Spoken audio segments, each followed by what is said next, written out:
G'day everyone, Uncle Joejo here and Tilly. And today we're talking about Chisels and planes. chisels and planes.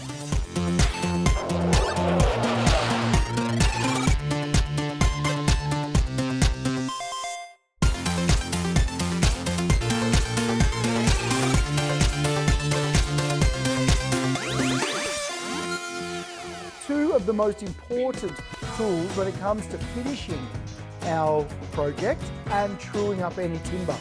So we've got an array of different things here. Do you want to walk through them with us, Till? These are chisels and these are planes. Great, that's exactly right. These are chisels and there's a selection of all different sizes of chisels. You'll notice here I've got a 3mm and that works all the way up to a 32mm. And then I've got a bigger, thicker chisel as well. None of these ones here have any metal on the ends because they're proper timber chisels. And then we have one here which has actually got a metal pin all the way through with a bit of metal on the top. So, Till, just walk us through the difference between those chisels and these ones here. Professional, not professional, kind of okay. And no attitude from the teenager over here. So, Tilly is right, although a little bit psycho. This is a professional chisel that's used.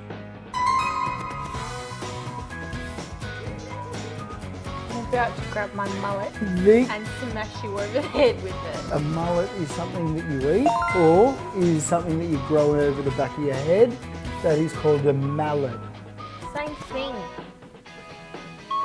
Okay, my exact point, folks. So, we've got two sections to a chisel, and it's really important to know. We've got the handle, and professional chisels are all timber handles. Sometimes they might have a ring on the end, like this one, for example. This is very old. This particular chisel here is much thicker in the steel as this one. This is used for heavier timbers. This one here, my father returned the handles of them. They're a Titan chisel. They're really beautiful. They're originally Australian made in the 1950s, early 60s. They've got a collar, which is in the centre, and you'll notice there's two different sections to the blade, which is the back and the front. The back is where we actually use to cut. When we tap it down, we cut with it, or there's the actual angle side, and that is used to pare out or chisel out that timber as we're removing excess material. What have we got next, Till? These are called planes. They can come in all shapes and sizes. Here we have two sizes and two different shapes. They have little blades on the bottom, and what you do with them is, don't put your hand on the blade, you grab it just behind the back. Some of them have a neck like this, some of them don't, and so you have to hold it with your hand over the top, but this one does. And what you do is place it down and you go over the wood and it shaves off extra bits of material that you have left over on your piece of wood. And helps you shape that piece of wood. That's awesome, so amazing, Jill.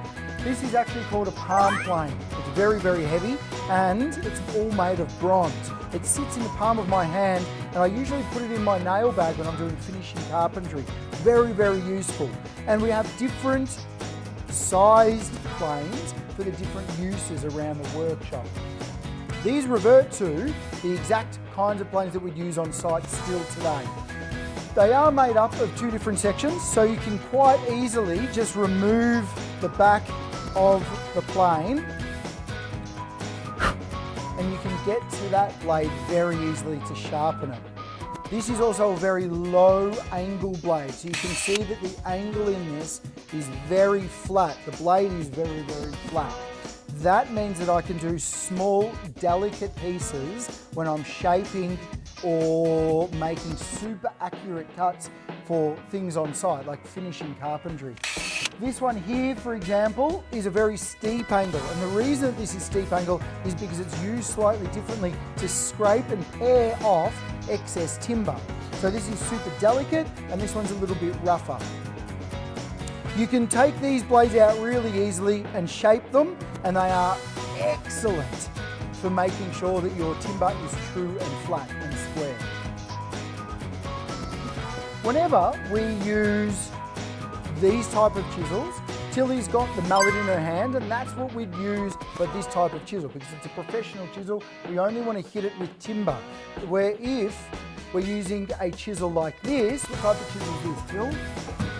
Chinese chisel? It is... No, a construction chisel. So this is called a construction chisel, and yes, it was made in China, but it is very soft steel that is used with that is created or built with a pin all the way through and a big metal end on it. And what's that for? Your hammer. So you'll see a lot of people on site actually hitting these with a hammer, and that's to take out big chunks of timber and things. And the reason there's a metal ring on the end is because you directly hit it with the end of your hammer. Normally, if you were to use a chisel and you do not have one of these, what you would do with your hammer is you would tap it lightly with the side of it. Do not hit it on like full strength. You will break your chisel. That is actually one of the best pieces of advice I've ever heard from a teenager. Thanks, Till. You are smack on. That is so true. You always smack with the side of your hammer. You never hit the back of your chisel with your hammer. You'll break it every time. So we're going to move on to, in our next unit, we're going to be moving on to saw cuts, and then shortly thereafter we're going to be bringing everything that we've learnt on board, and we're going to be bringing in the saw cuts with the chiseling, with the measuring and all that jazz.